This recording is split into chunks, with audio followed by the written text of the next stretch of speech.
Завршува 4-дневната сага на граничните премини. Македонските превозници се повлекуваат од блокадите.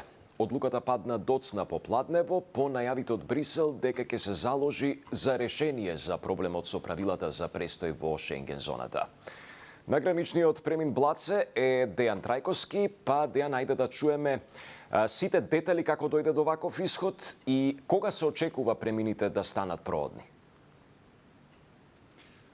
Така, Борче, колку што може да се види позади мене, камионите на транспортерите се уште се тука, дел од нив веќе ги стартуваа, бидејќи по 4 дена се повлекуваат од товарниот дел на граничните премини. Ова следува по одлуката на асоциацијата Макам Транс, откако Брисел одлучи да донесе нова стратегија за визи, која треба да даде решение за проблемот со кој се соочија транспортерите и поради кој излегоа на блокади, колку што можеме да видиме тие веќе тука се собираат пред своите камиони и некаде околу 20 часот ќе почнат со повлекување од граничните премини. Предлагам тука да ја слушнеме изјавата на асоциацијата за повеќе детали.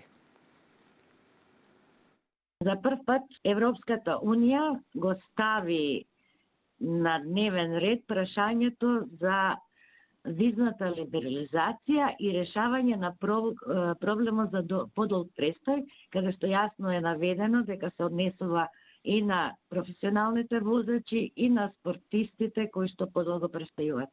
Што значи тоа е веќе цврст сигнал, потврда за она што ќе се случува наредните 2 месеца, да се изнајде вистинското решение.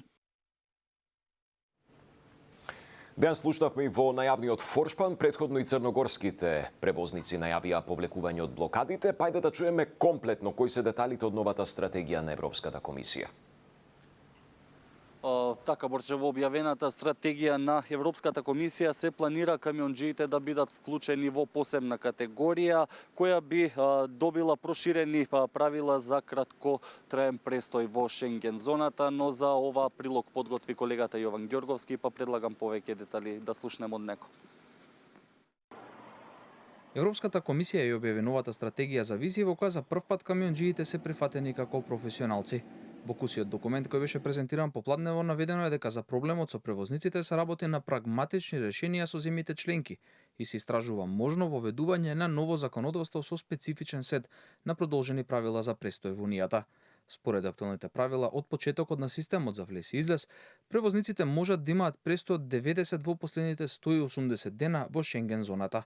Од комисијата велат дека свесни се за проблемите кои превозниците го имаат со овој систем, а решение најавуваат дека доправа ќе се бара од самата стратегија. We are aware of these concerns raised by transport operators in Western Balkans, and I think it's important to underline now that when we speak about this entry-exit system, it didn't introduce any new requirements when it comes relating to length of these short stays in the Schengen area.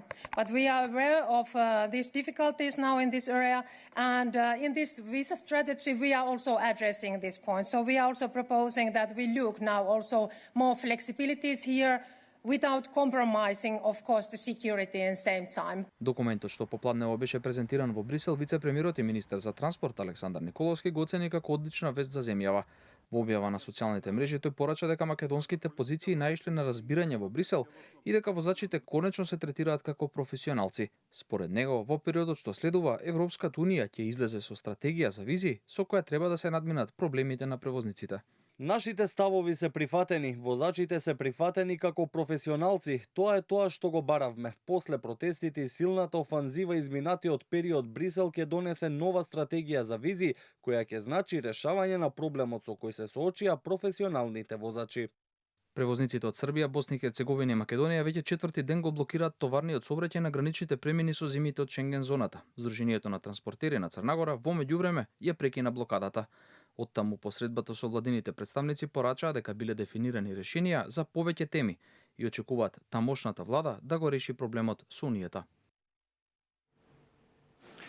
Така, Борче, само за крај, од она што го имаме како информација е дека министрите за транспорт од Европа ќе имаат состанок на 6 февруари во насока на решение на проблемот, и информацијата дека дневно поради ваквата состојба Западен Балкан губи 100 милиони евра дневно. Ние сме за сега тука, за кратко би требало да почнат полека да се повлекуваат и транспортерите, па информациите кои што ги имаме во моментов се тие. Борче. Дејан, ти благодарам за вклучувањето